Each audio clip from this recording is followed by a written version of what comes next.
removing all the cables. Front brake, speedometer cable, both attached to what I'll call the front hub assembly. Throttle cable to the carburetor, and clutch cable. This front brake is pretty straightforward. Remove it from there,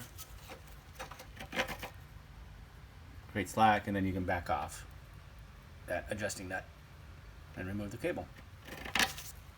Getting ready to remove this cover for the clutch cable. I noticed a few things. One, I think there's supposed to be a screw in the bottom of the cover there, and this screw looks a little messed up. They should look like that. So this will be interesting to take off. Okay, you had to use an impact driver to get this bottom messed up nut out, but they all came out. 5 of 6 because that one was missing.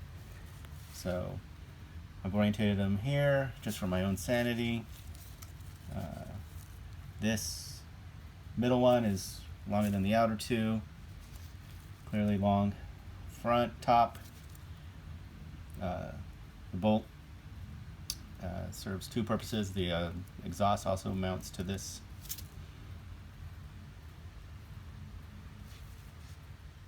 Okay, got the cover off. In here we can now remove the clutch cable. This goes in the top of the cover. This really though, obviously when the cover's not there. And then the clutch cable just simply pops out.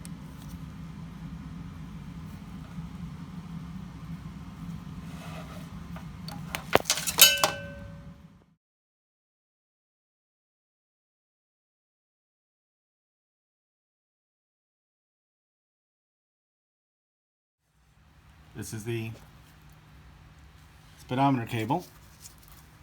I think it's just simply screwed into the hub here.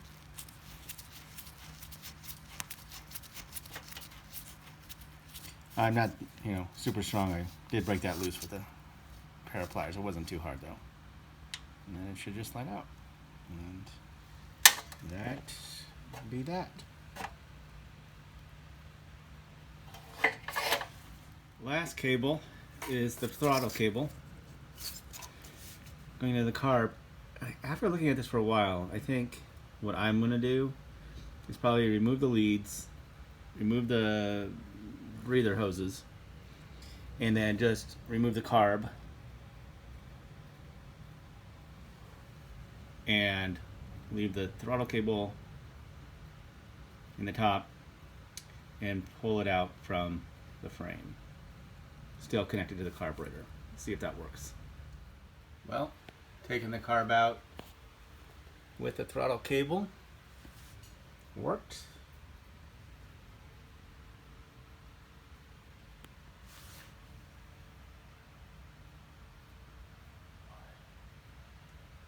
What does not need attention on this thing?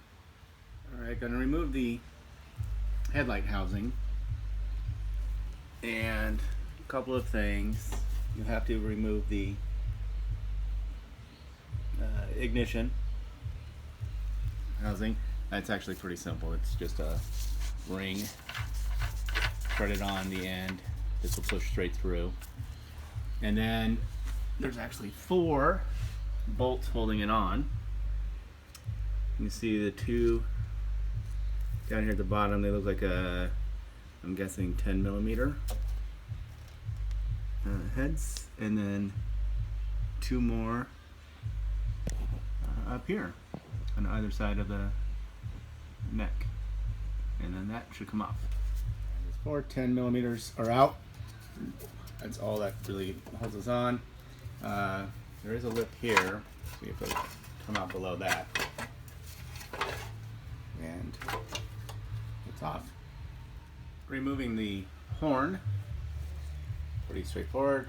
Looks like two 10mm holding it to the frame, and two wires. This one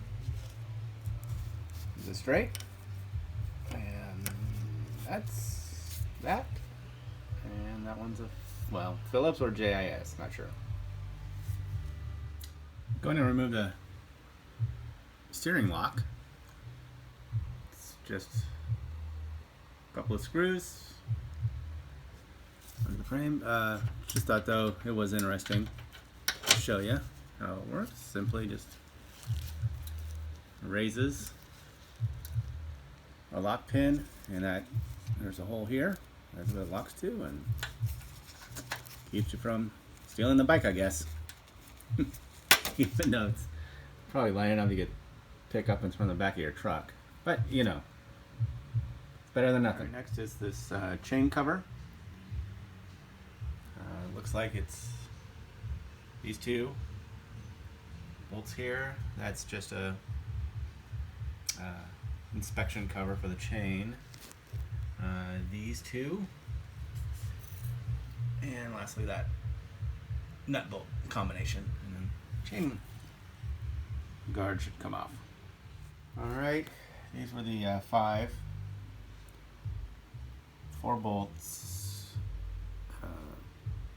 one nut bolt combination on the end. The only thing of interest is this one is significantly longer than the others. Not sure if that's the way it's supposed to be. I assume it is. I think this is all original. Bottom pulls right off. The upper, because it goes over the rear hub, wants to hit the bottom of the shock. So either tire has to come down or shock has to come off to get this top cover off. I'm gonna go do some research and see if that's the way it's supposed to be. You would think there would be a way to get that chain cover off without dropping the tire, but that may be right. Let's be honest, I didn't read anything. Just seemed to make sense to go ahead and take the rear lower shock off. And now this should come on, baby.